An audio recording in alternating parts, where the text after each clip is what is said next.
नमस्कार, मैं पंकज सिंह शेखावत और फिलहाल इस वक्त हमारे साथ भारतीय जनता पार्टी के नेता इंजीनियर धर्मपाल गुर्जर है। आपको बता दें कि भारतीय जनता पार्टी द्वारा पूरे प्रदेश के अंदर जन आक्रोश यात्रा निकाली जा रही है और उसी आक्रोश के संदर्भ में अभी खेतड़ी के अंदर ये यात्रा आई हुई है और हमारे साथ धर्मपाल गुर्जर हैं इस वक्त। सर, जन आक्रोश यात्रा आप निकाल रहे हैं, कितना आक्रोश जनता का दिख रहा है? देखिए, 3 तारीख को ये यात्रा डोसी से शुरू हुई थी और आज ये 47वीं सभा है। 47 गाँव को में तो हमने सभा की है और छोटी छोटी जो ढाणियाँ थी उनको मिला के तो ये 60 से ऊपर की संख्या है। मैंने 2-3 सवाल सीधे सीधे किए हैं। यहाँ पर कोई भाषण नहीं दिया, राष्ट्रीय अंतर्राष्ट्रीय कोई भाषण नहीं दिया। मैंने जनता से सिर्फ सवाल किए हैं कि जो 4 साल पहले वादा करके गवर्नमेंट बनी थी, जो सरकार कांग्रेस की बनी थी, उन वादों में से मैंने सेलेक्ट किए जो आम आदमी से जुड़े हुए थे, आम व्यक्ति से जुड़े हुए थे, हर उपभोक्ता से जुड़े हुए थे। चाहे वो बिजली का मामला हो, चाहे वो लोन का मामला हो, चाहे वो कर्ज माफ़ी का हो, चाहे बेरोजगारी भत्ते का हो। यूँ तो सैकड़ों वादे किए थे, लेकिन हमने जो आम आदमी से टच हैं और जिससे पीड़ित व्यक्ति है उससे हमने सवाल किए, सिर्फ सवाल किए कि आप लोग हमें बताओ कि आप लोगों का कर्जा माफ़ हुआ या नहीं। मुझे आज तक कब लगभग चौथा हिस्सा 40% हिस्सा पूरा यात्रा का हो चुका है। मुझे एक बंदा भी ये नहीं मिला कि मेरा कर्जा माफ़ हुआ है या मेरे किसी जानकार का कर्जा माफ़ हुआ है। एक नौजवान ऐसा नहीं मिला कि मुझे 3500 रुपये भत्ते के मिल रहे हैं। और लोगों ने बिजली के चार्ज की जो बात कही है उसका तो आप ताज्जुब करोगे। 700 रुपये बिल के आने वाले लोगों ने 22-22 हज़ार रुपये भरे हैं। और मैं भी सार्वजनिक जीवन में काम करता हूँ, मेरे पास भी लोग आते हैं। मैं ताज्जुब करता हूँ कि जो व्यक्ति कहता है मैं नियमित बिल भरता हूँ, मेरा कोई बिल पेंडिंग नहीं है, साहब मेरे 15,000 का बिल आ गया, मेरे पास 22,000 का बिल आ गया। अलग अलग के चार्ज लगा के लोगों को ठगा गया है, जेब पे डाका डाला गया है, जेब पे भार डाला गया है। ये वादा खिलाफी है। उसके खिलाफ जो जन आक्रोश है, उस भावना को एकत्रित करने के लिए, किसी को भड़काने के लिए नहीं जा रहे हम उनकी भावना जानने के लिए जा रहे हैं। ना कोई वोट की अपील है, ना कोई।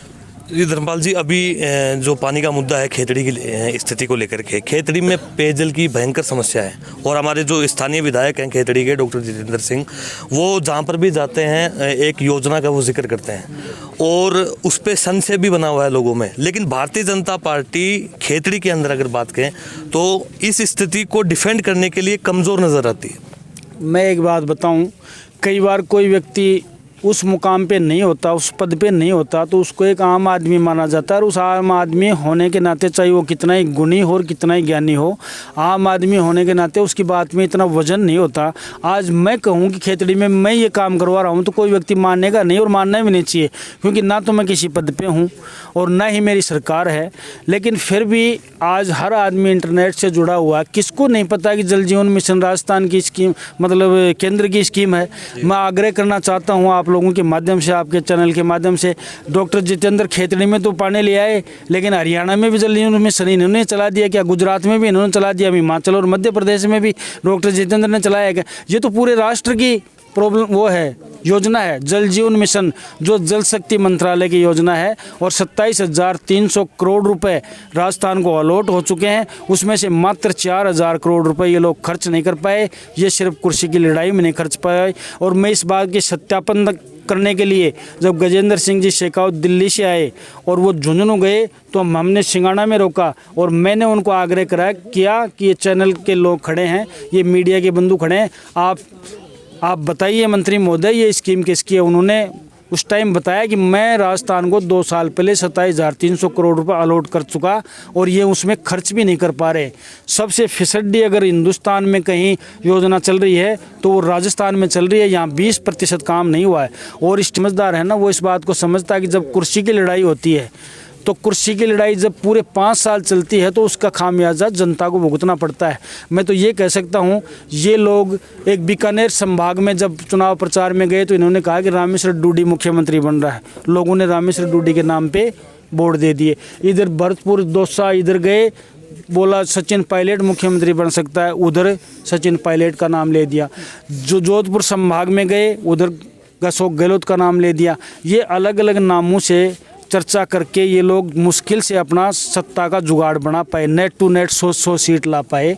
और उसका खामियाजा जनता को भुगतना पड़ रहा है और वो लड़ाई लाजमी है। चेहरा किसी का दिखाया गया, जबकि एक आम भाषा में कहें बान कोई बैठा, लगन किसका आया और तोरण किसने मारा, और बीननी ले जावा को टेम आया तो बीननी कोई और ले गो। ये काम हुआ राजस्थान में। और खेतड़ी में क्या हुआ, हमारे माननीय विधायक साहब ने उधर गए गुजरों के गांव में तो कहा सचिन पायलट, आपकी कौम का सचिन पायलट मुख्यमंत्री बन रहा है, आपकी पगड़ी का सवाल है, आपकी लाज का सवाल है। तो सचिन पायलट को मुख्यमंत्री बना दिया। और जब और अन्य कास्ट की जगह गए चुनाव प्रचार में तो दूसरी कास्ट का नाम लेके मैं तो फलानी जाति से, मुझे सोनिया गांधी जानती है, मैं तो फलानी जाति का नेता माना जाता हूँ। इस तरीके से 3 कोणों में 3 जगह गए, 3 मुख्यमंत्री बना दिए। ये राजस्थान में जो घटित हुआ वही खेतड़े में हुआ। कहते हैं कि एक मिनी बस की सवारी आएंगी, कांग्रेस के विधायक एक मिनी बस में चले जाएंगे, लेकिन मैं ये कहता हूँ एक बुलेट मोटरसाइकिल पे चले जाएंगे विधानसभा में। देखिए, मूल रूप से तो यह मीडिया का विषय है। एग्जिट पोल आप जारी करते हो, आज एग्जिट पोल तो आप जारी करते हो, हम तो जन भावना का आपको एक मोटा मोटा संदेश बताते हैं कि जिस तरीके से 2018 में लोगों को जो पीड़ा हुई, जो हम कैसे भी थोड़े से मार्जिन से चुनाव हमारे, तो मैं तो लोग मेरे सामने कहते हैं या वास्तविकता है कि कई घरों में चूल्हे भी नहीं जले थे, ऐसी स्थिति थी। तो लोगों की वो पीड़ा है कि हम ऐसे एक मार्जिन से चुनाव हारे जो एक सरपंच के मार्जिन का होता है। कई सरपंच भी इससे ज़्यादा से वोट जिसे जीतते हैं। तो एक नेट टू नेट फाइट थी, उसमें कार्यकर्ता के मन में एक थोड़ा सा अभी रोष है कि हम कहीं थोड़ी सी मेहनत और कर लेते तो वो चुनाव हम जीत जाते, हार का मुख नहीं देखना पड़ता। उस रोष से के बल पे और लोगों के स्नेह और लोगों की भावनाओं के बल पे मैं ये कह सकता हूँ कि इसमें खेतड़ी में राजस्थान तो बहुत बड़ा है, लेकिन लोगों की जनमानस से मुझे लग रहा है कि अगली बार भारतीय जनता पार्टी की जीत होगी तो शेखावाटी की सबसे बड़ी जीत होगी। शेखावाटी की सबसे बड़ी जीत खेतड़ी की होगी, ऐसा मैं कार्यकर्ताओं के भरोसे से आपको यकीन दिला सकता हूँ। तो जैसा कि आपने देखा, हमारे साथ धर्मपाल गुर्जर थे और जिन्होंने बड़ी बेबाकी से तमाम सवालों का जवाब दिया। फिलहाल जन आक्रोश यात्रा भारतीय जनता पार्टी की जारी है और देखना ये है कि आने वाली सियासत में आगे क्या होता है। क्या सोचते हैं आप पूरे मामले के बारे में? अपनी प्रतिक्रिया कमेंट करके ज़रूर दर्ज कीजिएगा। बहुत बहुत